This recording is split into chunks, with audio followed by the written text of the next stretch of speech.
the pitch shot is our next biggest swing in golf. If we take a look at the pitch shot I have in front of me here, you're going to see by definition it differs from the chip dramatically.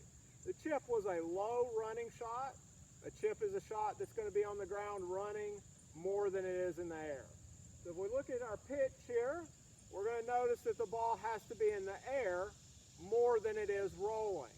So that's going to lead us to a couple of conclusions. If the ball's going to be in the air more than it rolls, we need the ball to come out fairly high.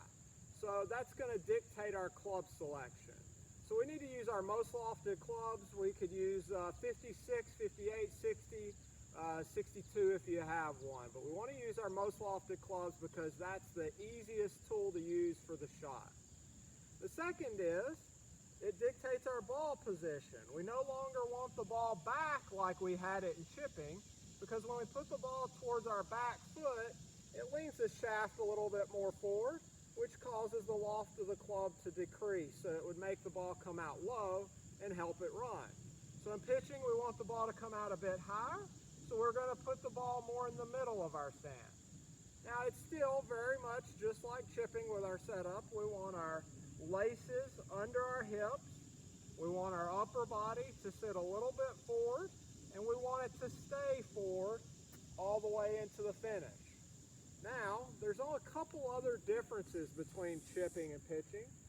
The first is that it's a greater distance. So we need a little bit more power. So we have to start to allow for a little bit of hinge of the wrist. Now I'm going to leave that kind of open to you to tailor it to your style, because Jason Day has a very stiff-wristed approach and Phil Mickelson would use more wrist. So it just needs to allow for some amount of wrist hinge. Finally, now that we are hinging our wrist, we want to let the toe of the club point to the sky. So as the club goes back, let the toe of the club point to the sky. Outside of that, we're just going to set up to it. We're going to get our good setup, feet fairly close together, upper body slightly ahead, and we're going to take the club back, let the toe come up, and just send it through. So, work on these things, get a good sense for what a pitch shot is, get it to come out somewhat high. And then from there, once we have that good contact, we can start working on our distance control.